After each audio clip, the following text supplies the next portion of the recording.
للہ الحمد للہ وحدہ والصلاة والسلام علی من لا نبی بعدہ وعلی آلہ واصحابہ وازواجہ واہل بیتہ وعلماء ملتہ وعلماء حقہ اہل سنتہ اجمعین اما بعد فقد قال اللہ تبارک و تعالی فی القرآن المجید والفرقان الحمید فاعوذ باللہ من الشیطان الرجیم بسم اللہ الرحمن الرحیم ولا تقولوا لمن يقتل في سبيل الله اموات بل احیاء ولكن لا تشعرون آمنت باللہ صدق اللہ العظیم ان اللہ وملائکتہ یصلون علی النبی یا ایہا الذین آمنوا صلوا علیہ وسلموا تسلیما۔ محبت کے ساتھ بآواز بلند درود و سلام کا نذرانہ پیش کیجیے۔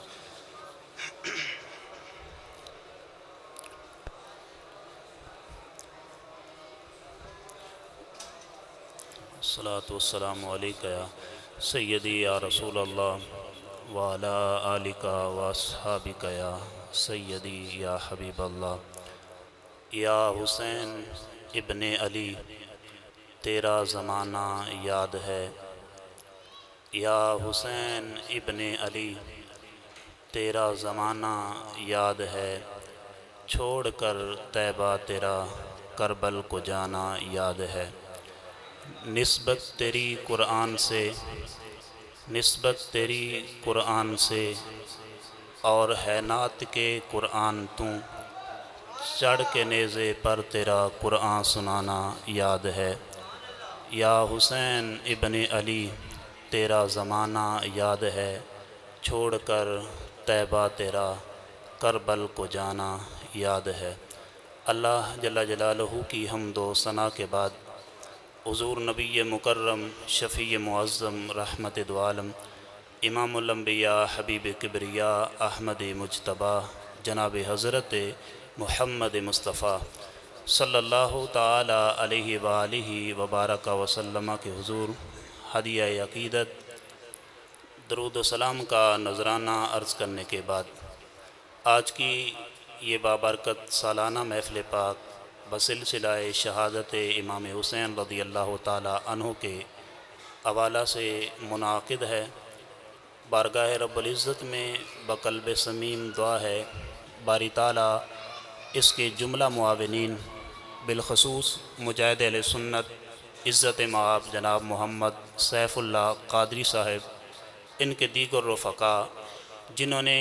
اس بابرکت تقریب میں جس حوالے سے بھی حصہ لیا، اللہ تعالیٰ تمام کو قدم قدم پہ کروڑوں نیکیاں عطا فرمائے اور اس بابرکت تقریب کو ہم سب کے لیے گناہوں کا کفارہ بنائے۔ میں چند لمحوں کے لیے آپ احباب سے آپ کی توجہ کا خواستگار ہوں گا۔ زیادہ طویل گفتگو چونکہ نہ ہی میں اتنا کثیر علم رکھنے والا ہوں، ایک ادنا سا طالب علم ہونے کی حیثیت سے، بعض احباب کا بیٹا ہونے کی حیثیت سے، بعض نوجوانوں کا بھائی ہونے کی حیثیت سے چند معروضات آپ احباب کے سامنے رکھنا چاہوں گا۔ اللہ تعالیٰ صحیح حقائق و دقائق کی فہم و تفہیم ابلاغ و تبلیغ کے بعد ہم سب کو قابل عمل باتوں پر عمل کرنے کی توفیق عطا فرمائے۔ امام علی مقام امام حسین رضی اللہ تعالی عنہ کی گفتگو اور آپ کی عظمت و شان کے حوالہ سے اور آپ کی شہادت کے حوالہ سے میرا چونکہ اتنا زیادہ علم نہیں ہے اور عمر بھی 25 سال ہے، اور امام حسین رضی اللہ تعالی عنہ کی شہادت کو تقریباً 1380 سال کے لگ بھگ عرصہ بیت گیا، اور میں ہو بہو یہ بیان نہیں کر سکتا کہ امام حسین کو کس طرح تیر لگا، امام حسین کس طرح سواری پہ سوار ہوئے، یا امام حسین اپنا کشکول لے کر یزید سے کس طرح پانی مانگتے رہے۔ میری زبان اس بات کا بوجھ نہیں اٹھا سکتی کہ میں یہ کہوں کہ حسین اپنا برتن اٹھا کر یزیدیوں سے پانی طلب کرتے رہے۔ مجھے تو اس بات کا علم ہے، کم علم ہونے کی حیثیت کے ساتھ کہ یزید نے میدان کربلا کی سرزمین پر تمام یزیدیوں نے ظلم کی انتہا کی، میرے حسین نے صبر کی انتہا کر دی۔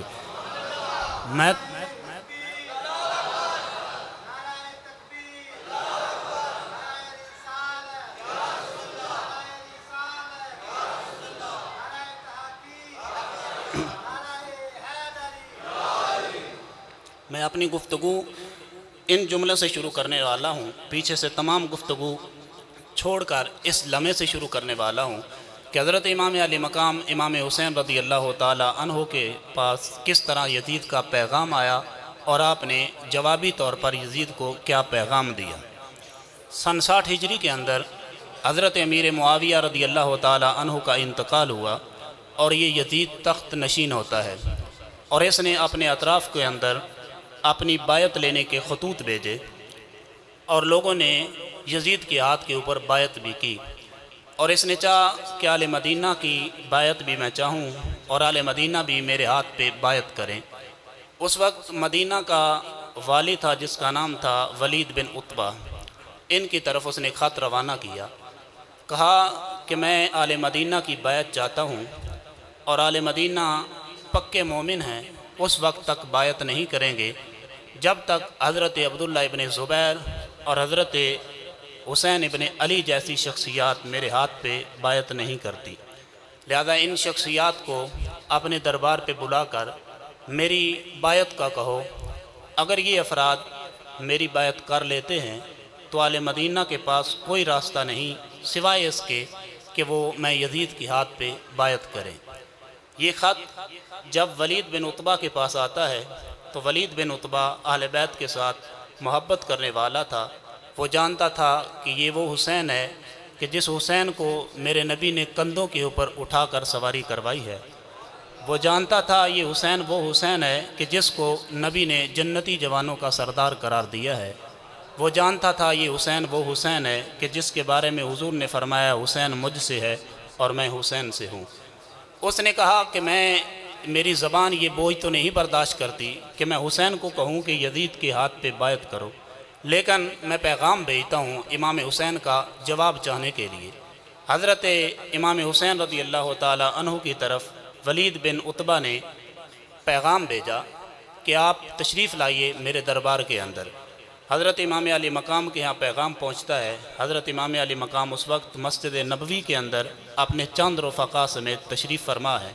جب یہ رات کی تاریکی کے اندر یہ پیغام پہنچا میرے امام کے پاس، امام علی مقام رضی اللہ تعالی عنہ نے اپنے رفقا سے مشاورت کی اور فرمایا کہ مجھے پتہ چلا ہے کہ یزید تخت نشین ہو چکا ہے، اور امید ہے کہ ولید بن عتبہ نے بھی اسی بات کے لیے ہمیں بلایا ہے کہ ہم یزید کے ہاتھ پہ بیعت کریں۔ فرمایا میری رگوں کے اندر حیدری خون ہے، تو میرا خون اور میری غیرت یہ گوارا نہیں کرتی کہ میں یزید کے ہاتھ کے اوپر بیعت کروں، لہذا ہمیں جانا چاہیے، ولید نے ہمیں بلایا ہے تو اس کا پیغام سننا چاہیے۔ حضرت امام علی مقام اپنے چند رفقا کو لے کر کے ولید کے دربار پہ جاتے ہیں۔ جب تشریف لے گئے تو ولید نے سب سے پہلے معذرت چاہی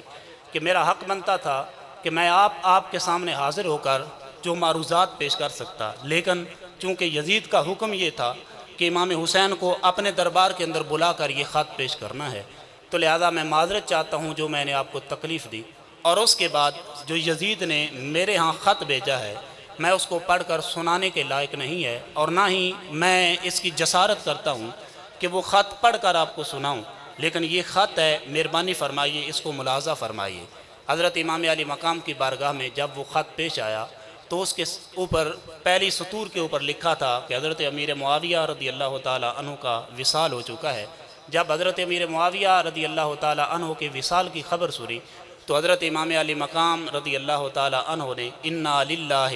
و انا الیہ راجعون کا ورد فرمایا، اور اس کے بعد نیچے یزید کا جو مدعا تھا، جو یزید چاہتا تھا، وہ لکھا تھا کہ آل مدینہ سے میں بیعت چاہتا ہوں جب تک حسین ابن علی، عبداللہ ابن زبیر جیسی شخصیات میرے ہاتھ پہ بیعت نہیں کرتی، اس وقت تک آل مدینہ میرے ہاتھ پہ بیعت نہیں کرے گے، لہذا ولید ان کو اپنے دربار پہ بلا کر جو ہے وہ میری بیعت کا کہو۔ تو حسین ابن علی نے جب یہ پڑھا تو ولید کو وہاں پر ہی جواب دیا، فرمایا کہ میں اپنی گردن کٹا سکتا ہوں لیکن یزید ناپاک کے ہاتھ کے اندر اپنا ہاتھ نہیں دے سکتا۔ اب بات سنیے گا، یزید کے ہاتھ پہ آپ ہاتھ کیوں نہیں دیتے؟ اے حسین بتاؤ تو صحیح، آپ کا 6 ماہ کا علی اصغر اور چاند سے زیادہ خوبصورت بیٹا ہے، اور علی اکبر کا لاشا اپنے کندھے پہ اٹھانا پڑے گا، زینب و سکینہ کو جدائی برداشت کرنا پڑے گی، اے حسین کیوں نہیں یزید کے ہاتھ پہ اوپر بیعت کرتے؟ آج بھی وہ امام حسین کے الفاظ میرے ذہن پہ چکرا رہے ہیں اور مجھے بول رہے ہیں کہ امام حسین کا یہی مشن تھا، اور اسی بات پہ امام حسین نے آخر تک اپنی جان کے نذرانے پیش کیے۔ امام حسین نے فرمایا کہ میں یزید کے ہاتھ کے اوپر بیعت اس لیے نہیں کرتا، اس لیے کہ یزید ابن معاویہ تھا رجل فاسق وشارب الخمر، اس لیے یزید کے ہاتھ کے اوپر بیعت نہیں کرتا کہ یزید فاسق آدمی ہے، وہ شراب پینے والا شرابی ہے، وہ نمازوں کا تارک ہے، اس لیے یزید کے ہاتھ کے اوپر بیعت نہیں کرتا۔ وقاتل النفس المحرمہ، اور یزید کے ہاتھ کے اوپر بیعت نہ کرنے کی تیسری بڑی وجہ یہ ہے کہ یزید بے گناہ لوگوں کو قتل کرتا ہے، لہذا اس لیے میں یزید کے ہاتھ کے اوپر بیعت نہیں کروں گا۔ جب حسین رضی اللہ تعالی عنہ کا یہ پیغام ولید بن عتبہ نے سنا تو پاس مروان بیٹھا ہوا تھا، مروان نے کہا اے یزید تو نے، اے عتبہ، ولید بن عتبہ تو نے کیا یزید کا پیغام نہیں پڑھا؟ یزید نے کہا تھا کہ اگر یہ احباب بیعت کر لیں تو فابہا، اگر بیعت نہیں کرتے فمن لم یبایعک الی براسہ ما جواب کتابی ھذا، اگر یہ احباب میری بیعت نہیں کرتے تو مجھے اس خط کا جواب نہیں چاہیے، خط کے جواب کے اندر امام حسین کا سر چاہیے، عبداللہ ابن زبیر کا مجھے سر چاہیے۔ تو یہ خط بھی جو ہے یزید نے آپ کو بھیجا ہے۔ آج یہ تینوں شخصیات اور باقی رفقا ایک ہی جگہ پہ ہیں، کیوں نہ ان کا سر قلم کر کے یزید کے ہاں پہنچا دیا جائے تاکہ یزید کا مدعا پورا ہو جائے۔ جب یہ ولید کے دربار کے اندر مروان بن حکم نے یہ بات کہی تو میرے امام نے سنی، میرے امام نے فرمایا تو وہ ابھی جانتا نہیں ہے کہ میری رگوں کے اندر خون کس کا ہے، تو جانتا نہیں ہے کہ میں نے کس ماں کا دودھ پیا ہوا ہے، تو جانتا نہیں ہے کہ میرا نانا کون ہے۔ فرمایا انا حسین ابن علی ابن ابی طالب، فرمایا میرے باپ کا نام علی ہے، میں ابو طالب کا پوتا ہوں، فرمایا میری رگوں کے اندر حیدری خون ہے، اور میرے باپ حیدر کرار جب دنیا سے گئے ہیں اپنی تلوار ساتھ لے کر کے نہیں، بلکہ امام حسین رضی اللہ تعالیٰ عنہ کو حیدری تلوار بھی عطا فرما کے گئے ہیں۔ تو حیدری خون بھی میرے پاس ہے، حیدری تلوار بھی میرے پاس ہے، میں سر تو دے سکتا ہوں لیکن یزید کے ہاتھ کے اوپر بیعت نہیں کرتا۔ دل ہمارا جذبہ غیرت وہ کھو سکتا نہیں، ہم کسی کے سامنے جھک جائیں یہ ہو سکتا نہیں، راہ خودداری سے مر کر بھی جھک سکتے نہیں، یہ کٹ تو سکتے ہیں پر کسی کے سامنے بک سکتے نہیں ہیں۔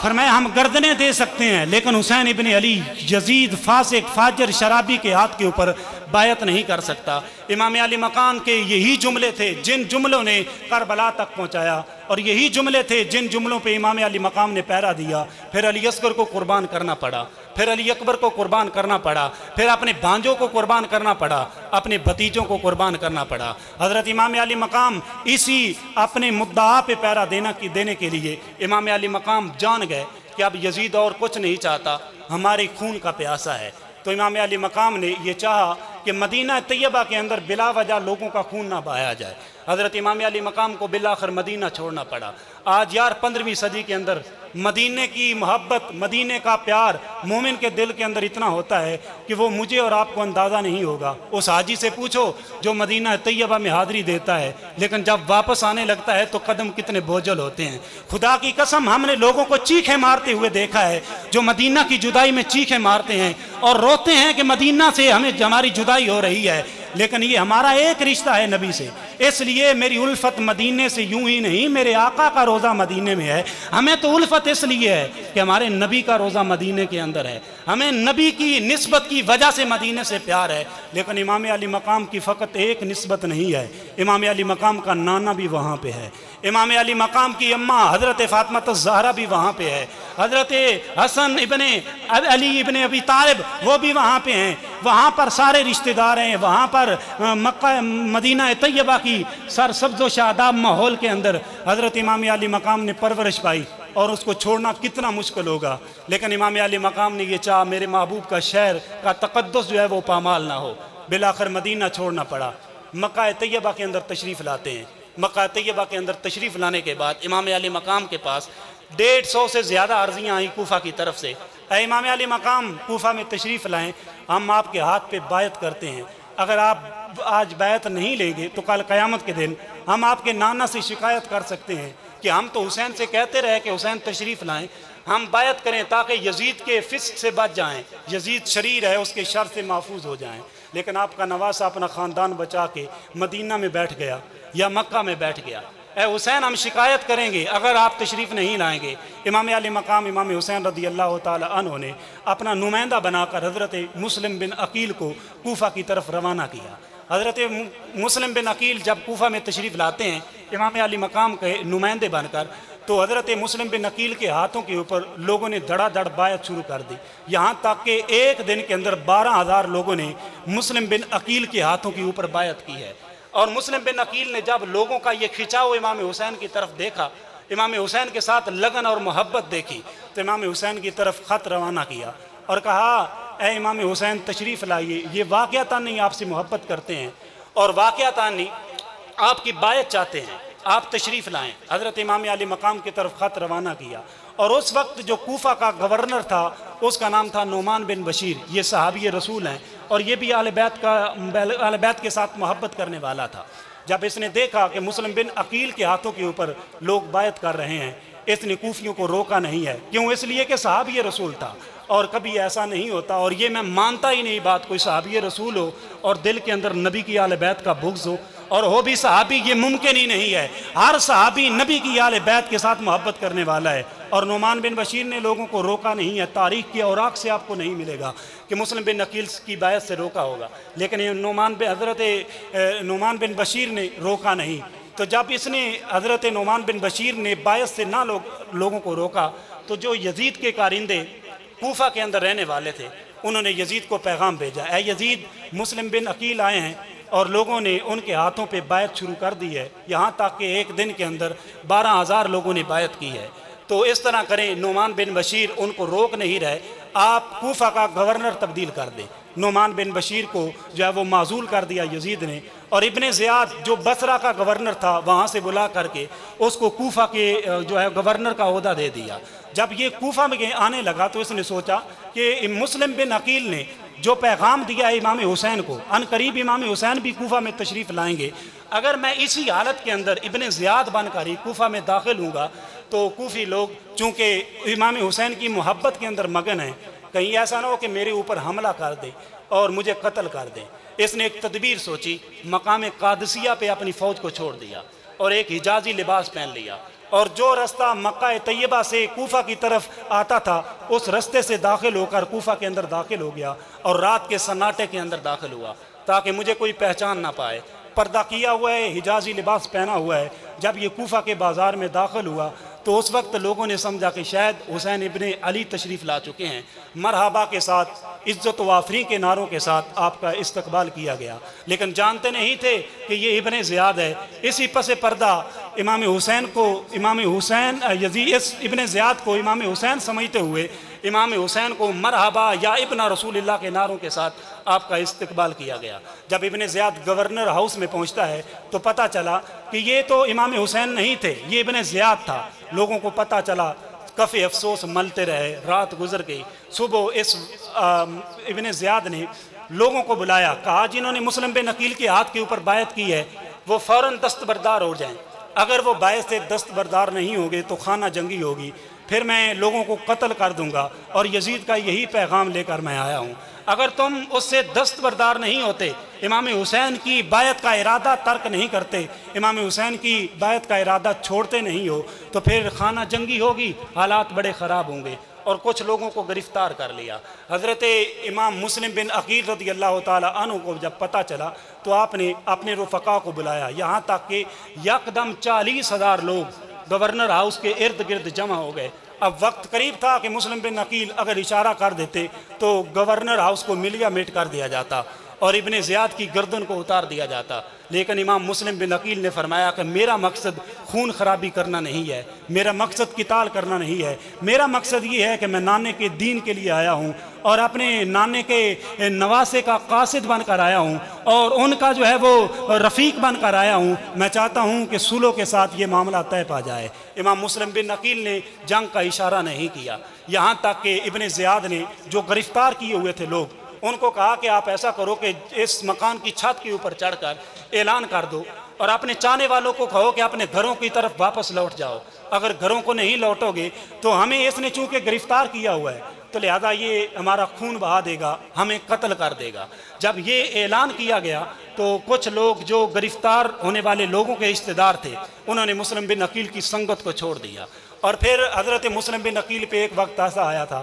کہ جب صبح کی وقت حاضر ہوئے تھے تو 40,000 لوگ تھے، لیکن کوفہ کی جامع مسجد کے اندر مغرب کی نماز پڑھانے لگے تو 500 افراد پیچھے ہیں، لیکن سلام پھیرا تو کوئی ایک بھی باقی پیچھے نہیں ہے۔ ایک وقت آیا مسلم بن عقیل بس اکیلے رہ گئے ہیں، لیکن آپ تاریخ کے اوراق کھول کے دیکھیں ایک مرقد قلندر نے بھی اس پوری ابن زیاد کی قوم کو للکارا تھا۔ آج کسی کی جرت نہیں ہے جو حضرت مسلم بن عقیل کا نام لے کر مسلم بن عقیل کے نام کے اوپر ہٹ کرنے والا ہو۔ ایک ہو کر ایک شخصیت نے ابن زیاد کی پوری قوم کو ڈرا دیا تھا، مجبور ہو گئے کہ اس مسلم بن عقیل کو دربار کے اندر بلا کر کیوں نہ صلح کا نامہ کیا جائے اور صلح کے ساتھ یہ معاملہ طے کیا جائے۔ بالآخر حضرت مسلم بن عقیل کو دربار کے اندر بلایا گیا، کسی سازش کے ساتھ مسلم بن عقیل کو جو ہے وہ شہید کر دیا گیا، اور نہ محمد کی روایت کی بھی ملتی ہے کہ ان کو بھی شہید کر دیا گیا۔ اور جس دن 3 ذو الحجہ کو حضرت مسلم بن عقیل شہید ہوتے ہیں اسی دن حضرت امام علی مقام مکہ طیبہ سے کوفہ کی طرف روانہ ہونے کا ارادہ رکھتے ہیں۔ جب روانہ ہونے لگے اپنے چند اصحاب کو لے کر کے آپ نے مشورہ کیا، بعض نے منع کیا، بعض نے کہا کہ امام حسین نہیں جانا چاہیے۔ اس کی وجہ یہ ہے کہ یہ کوفی لوگ کسی سے وفا نہیں کرتے۔ ان کوفی لوگوں نے جو ہے وہ آپ کے بابا حضرت علی المرتضیٰ کو شہید کیا ہے، اور آپ کے امام حسن بھائی کو جو ہے وہ نیزہ لگایا تھا، ان کو چھرا لگایا تھا، تو یہ وفا تو کرنے والے نہیں ہیں، ہم منع کرتے ہیں کہ آپ نہ جائیے۔ حضرت امام علی مقام رضی اللہ تعالیٰ عنہ کا مشن یہ تھا، آپ نے فرمایا کہ میرا مقصد وہاں پہ جانا خانہ بندی تو نہیں ہے، جنگ خانہ تو کرنا نہیں ہے، وہاں پر جنگ تو کرنی نہیں ہے، میرا مقصد تو فقط یہ ہے کہ میں جو ہے وہ ان کی بایعت لے لوں۔ اگر قیامت کے دن میرے نبی نے مجھ سے پوچھ لیا حسین تو اس ڈر کی وجہ سے کہ کہیں علی کو انہوں نے قتل کیا تھا، امام حسن کو انہوں نے چھرا لگایا تھا، کہیں مجھے بھی نہ چھرا لگا دیں، اس وجہ سے کہ آپ کی جان چلی جائے آپ مکہ میں بیٹھے رہے تو میں نانا کو کل قیامت کے دن جواب نہیں دے پاؤں گا۔ مجھے جانا ہے عظمت قرآن کی خاطر، مجھے جانا پڑے گا عظمت قرآن کی خاطر، مجھے جانا پڑے گا خدمت قرآن کی خاطر۔ نہیں جاتا تو حیدر کے گھر کی آن جاتی ہے، تمہارا دین جاتا ہے میری غیرت ایمان جاتی ہے۔ نہیں جاتا تو حیدر کے گھر کی آن جاتی ہے، تمہارا دین جاتا ہے میری غیرت ایمان جاتی ہے۔ میں چاہتا ہوں کہ دنیا میں وفا کا نام رہ جائے، میں چاہتا ہوں دنیا میں وفا کا نام رہ جائے، میرا کچھ نہ رہے پر کائنات میں میرے نانے کا زندہ اسلام رہ جائے۔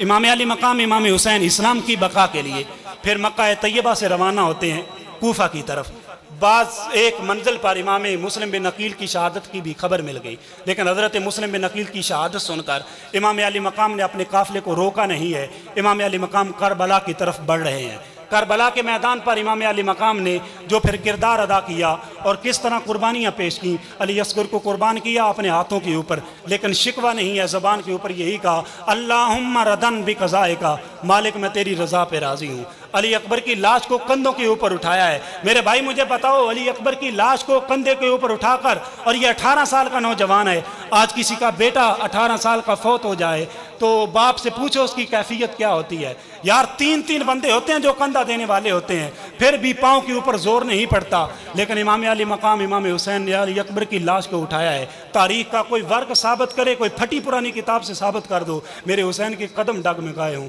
امام حسین نے صبر کے ساتھ حضرت جناب والا علی اکبر کی لاش کو کندھے کے اوپر اٹھایا اور عرض کی اللہم ردن بقضائک وصبرا علی بلائک، میرے مالک یہ مصیبتیں آ گئی ہیں تو ہمارے لیے ہی ہیں نا، اگر ہم نے مصیبت نہیں برداشت کرنی تو کون کرے گا؟ میں تیرے فیصلے پہ راضی ہوں، اگر انہوں محمد جاتے ہیں تو راضی ہوں، مسلم بن عقیل چلے گئے راضی ہوں، حضرت جناب والا میرے بھانجے چلے گئے، ابو بکر ہوں، عمر ہوں، عبداللہ ہوں، میرے مالک میں اس پہ بھی راضی ہوں۔ آج علی اصغر چلا گیا ہے میں راضی ہوں، علی اکبر کا لاشا اٹھا کر میں راضی ہوں، میرے مالک یہ میں سارا خاندان قربان کرا کے بھی راضی ہوں۔ اے مالک میں یہ چاہتا ہوں آج بتا تو صحیح کیا حسین کے کردار سے تم بھی راضی ہوا ہے یا کہ نہیں ہے؟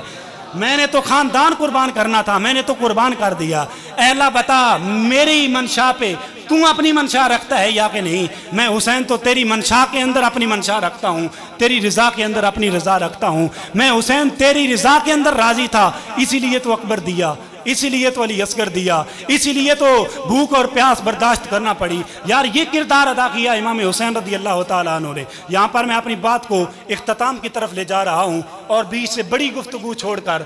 آخری بات کرنا چاہتا ہوں۔ امام علی مقام جب کربلا کی طرف روانہ ہوتے ہیں تو مکہ طیبہ سے جب روانہ ہوئے، ایک روایت کے مطابق یہ 82 نفوس قدسیہ کا قافلہ ہے، اور میدان کربلا کے اندر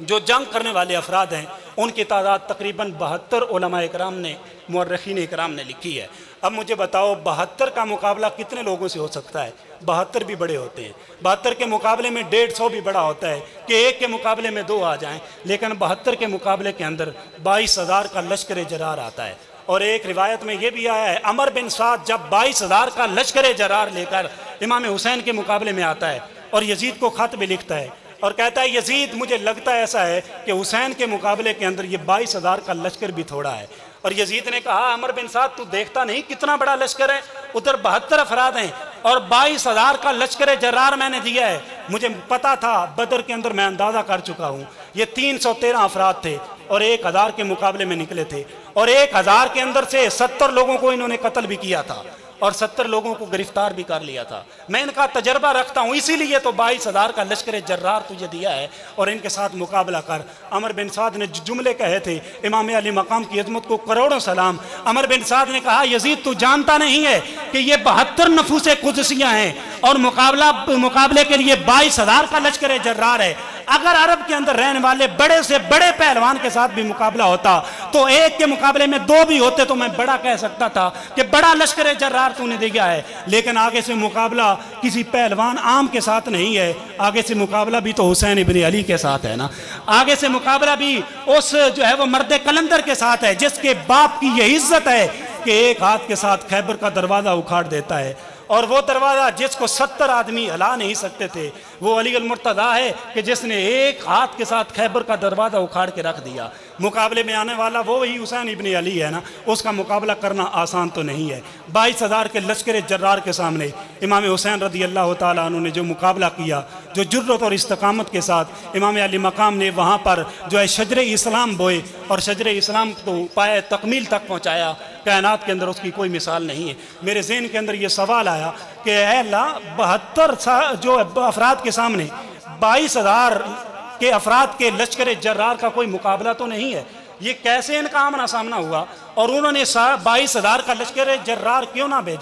بھیجا؟ اور امام علی مقام کے 72 افراد ہیں اور اتنی ان کی ہیبت ہے، اتنی جرت ہے، اتنی طاقت ہے اور اتنا روب اور دبدبا ہے کہ 22,000 کا لشکر جرار ہے پھر بھی کانپ رہا ہے۔ تو میرے ذہن کے اندر قلندر لاہوری کے شعر آئے، آپ فرماتے ہیں ٹل نہ سکتے تھے اگر جنگ میں اڑ جاتے تھے، پاؤں شیروں کے بھی میدان سے اکھڑ جاتے تھے، حق سے سرکش ہوا کوئی تو بگڑ جاتے تھے، ارے یہ تیغ کیا چیز ہے ہم توپ سے لڑ جاتے تھے، نقش توحید کا ہر دل پہ بسایا ہم نے، زیر خنجر بھی یہ پیغام سنایا ہم نے۔ امام علی مقام نے کربلا کی سرزمین پہ جو داستان رقم کی، کائنات کے اندر کسی سے کوئی مخفی نہیں ہے۔ آج کی اس بابرکت تقریب کے اندر میرے پاس کوئی اور ایسا لفظ نہیں ہے امام علی مقام امام حسین رضی اللہ تعالیٰ عنہ کو سلوٹ پیش کرنے کے لیے، بس ایک ہی ہے کہ یا حسین ابن علی تم پر سلام، بولیے آپ بھی یا حسین ابن علی، لاکھوں کروڑوں اربوں کلام، اے حسین ابن علی تم پر، اے حسین ابن علی تم پر سلام، شاہ است حسین بادشاہ است حسین، دین است حسین دین پناہ است حسین، سرداد نہ داد